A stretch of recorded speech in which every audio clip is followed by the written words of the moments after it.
વર્ણિવેશરમણીય દર્શનમ મંદહાસરુચિરાનનાંબુજમ પૂજિતમ સુરુ નરોત્તમૈર્મુદા ધર્મનંદનમહં વિચિંતયે.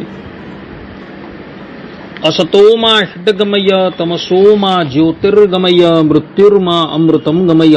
ओम शांति शांति शांति.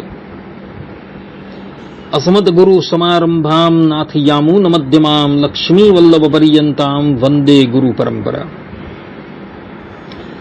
આજની જ્ઞાન સભાની અંદર પધારનારા બધા જ ભગવત ભક્તોને વેદાંતાચાર્ય, પુરાણ ઇતિહાસાચાર્ય, એમએ ફિલોસોફી શાસ્ત્રી રાકેશભાઈના હેતપૂર્વક જય સ્વામિનારાયણ. ભક્તો, આજની આ જ્ઞાન સભાની અંદર આપણે બધા અથર્વવેદ 3:30માં આવતી સુક્તિ માં વિયોષ્ટ આ સુક્તિ પર થોડી વાત શ્રવણ કરશું. તો બધા જ શ્રોતાગણો અને એમાં પણ જે લોકો ઘરની અંદર રહીને એકબીજાની સાથે સંઘર્ષમાં ઉતરે છે એ બધા જ લોકો ધ્યાનપૂર્વક આ પ્રવચન શ્રવણ કરે અને એને આત્મસાત કરી લે.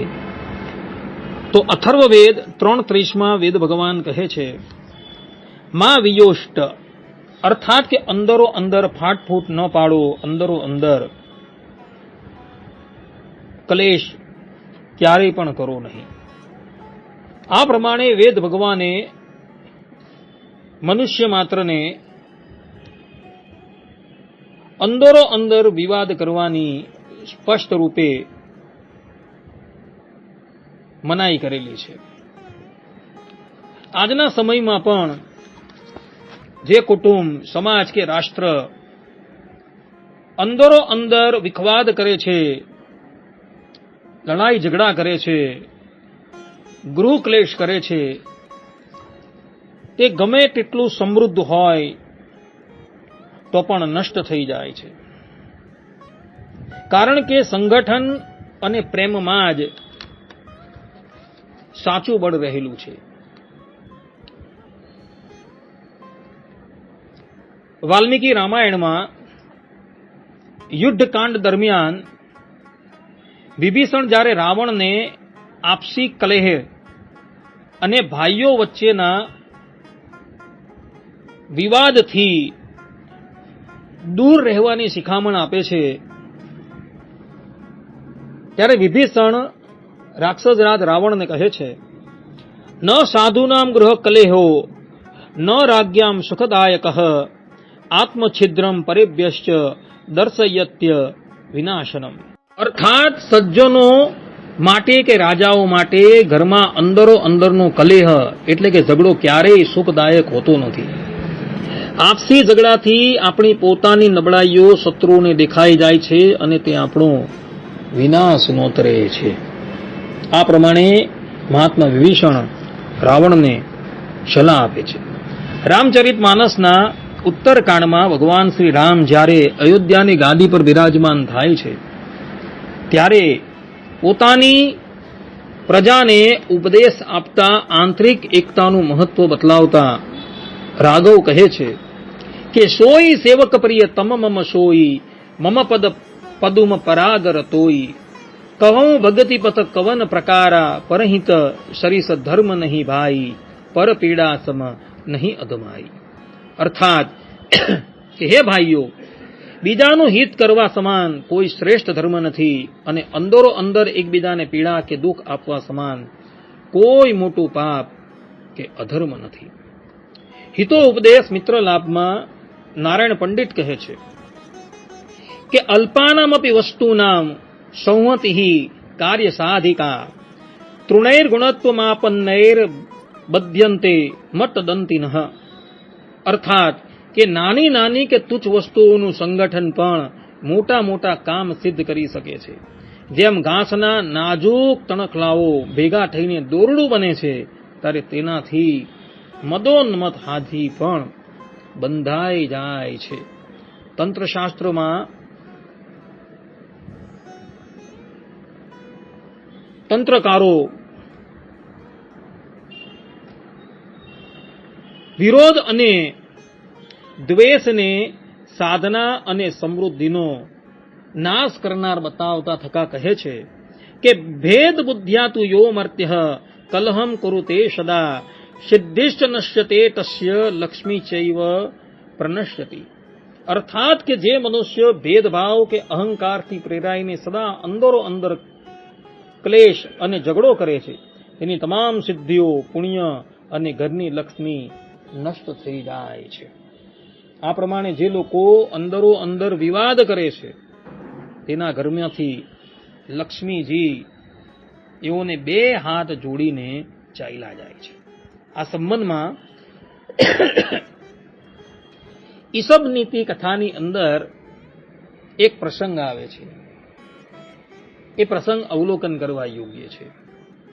વાત એવી હતી કે ગામની અંદર એક ખેડૂત રહેતો હતો અને આ ખેડૂતના 4 દીકરા હતા. પરંતુ એ ચારેયને અંદરો અંદર બનતું ન હતું. એના પિતાએ એઓને ઘણા સમજાવ્યા, પરંતુ તેઓ સમજવા તૈયાર જ ન હતા. પિતાની હવે વૃદ્ધાવસ્થા થઈ ગઈ છે. વૃદ્ધાવસ્થા થઈ, ખેતી આદિકનું કામ કોણ સંભાળે, એ માટે એઓ ચિંતા કરતા હતા. અંતે આ ખેડૂતને એક યુક્તિ સૂજી. એણે પોતાના 4 પુત્રને પોતાની પાસે બોલાવ્યા અને કહ્યું કે બેટા, આપણા આખા ઘરની અંદર જે સ્થાન પર નાની નાની લાકડી વિખરાઈને પડેલી છે, એ બધી જ લાકડી ભેગી કરીને લાવો. પિતાની આજ્ઞા થતા 4 પુત્રો ઘરની અંદર જે સ્થાન પર લાકડીઓ વેરાયેલી હતી એ ભેગી કરીને પિતાની પાસે લાવ્યા. ત્યારે એના પિતાએ કહ્યું કે બેટા, હવે આ લાકડીનો તમે ભારો બનાવો. 4 જણાએ ભેગા મળીને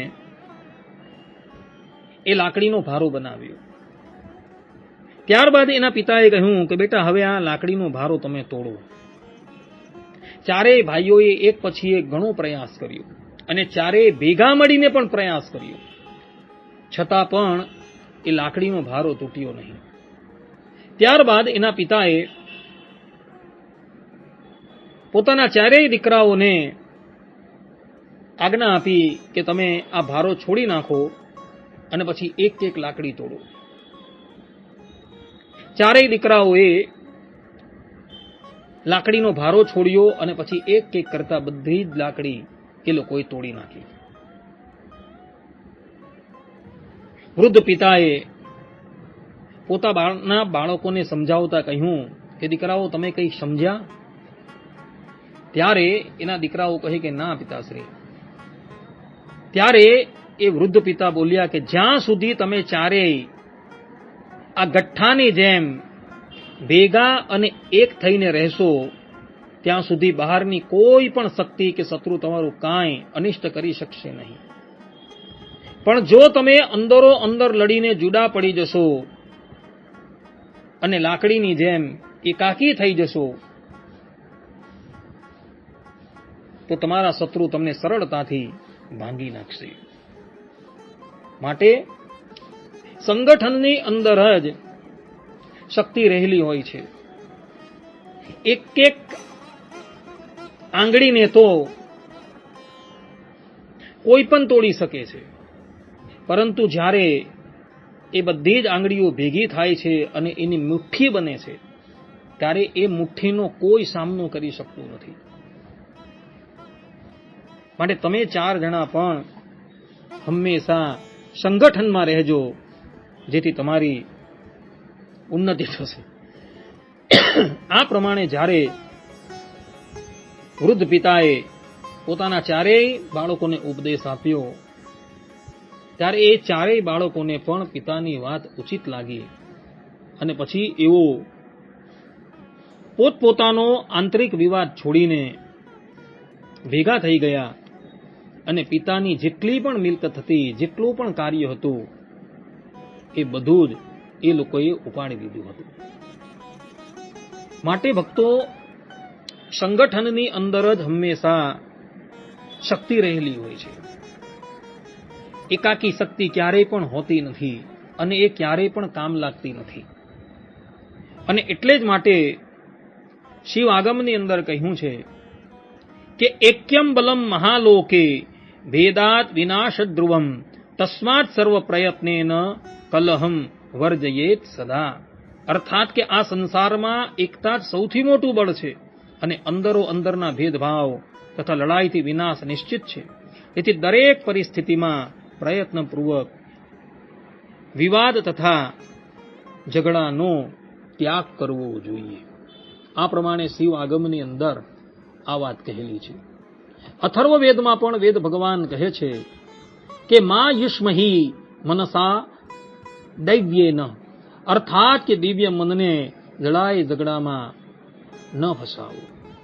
યજુર્વેદના 30મા અધ્યાયની અંદર વેદ ભગવાન કહે છે અસંવાદ્યમ મધ્યતો માનવા નામ, અર્થાત કે મનુષ્ય આપસમાં લડાઈ ઝઘડા ન કરે. અથર્વવેદના 12મા અધ્યાયમાં વેદ ભગવાન મનુષ્યને ભગવાનની પ્રાર્થના કરતા ઉપદેશ આપે છે. નાનો દ્વિક્ષત કશ્ચન, અર્થાત કે કોઈથી અમારી દુશ્મનાવટ ન થાય. આ પ્રમાણે વેદ ભગવાને મનુષ્ય માત્રને ઉપદેશ આપતા ભગવાનને પ્રાર્થના કરવાનું કહેલું છે. માટે ભક્તો, જે લોકો સંપીને રહે છે, એકતામાં રહે છે, એ લોકોની હંમેશા ઉન્નતિ થાય છે. અને જે લોકો વિખરાઈ ગયેલા છે તે લોકોની ક્યારેય પણ ઉન્નતિ થતી નથી. માટે હંમેશા એકતા રાખજો. ભલે તમારા રસોડા જુદા હોય, પરંતુ વ્યાપાર જે છે એ હંમેશા ભેગો રાખજો. કારણ કે ભેગા રહેવામાં જ માનવની હંમેશા ઉન્નતિ થાય છે. અને જે લોકો વિખરાઈ ગયા છે એ લોકોની ક્યારેય પણ ઉન્નતિ થતી નથી. આ સિદ્ધાંત વાતને બધા જ લોકો આત્મસાત કરી રાખજો. અને કદાચ જીવનની અંદર પોતાના પરિવારની અંદર તથા પોતાના મિત્ર મંડળની અંદર વિવાદ થાય તો એ વિવાદને શાંતિથી નિપટાવી દેજો. તો જ તમે આલોક અને પરલોકમાં સુખના ભાજી થશો. આટલું કહીને હું મારા પ્રવચનને અહીં વિરામ આપું છું. સર્વે સંતુ નિરામયઃ, સર્વે સુખીનો ભવંતુ, સર્વે ભદ્રાણિ પશ્યન્તુ, મા કશ્ચિદ દુઃખ ભાગ ભવેત. અસ્તુ. જય સ્વામિનારાયણ.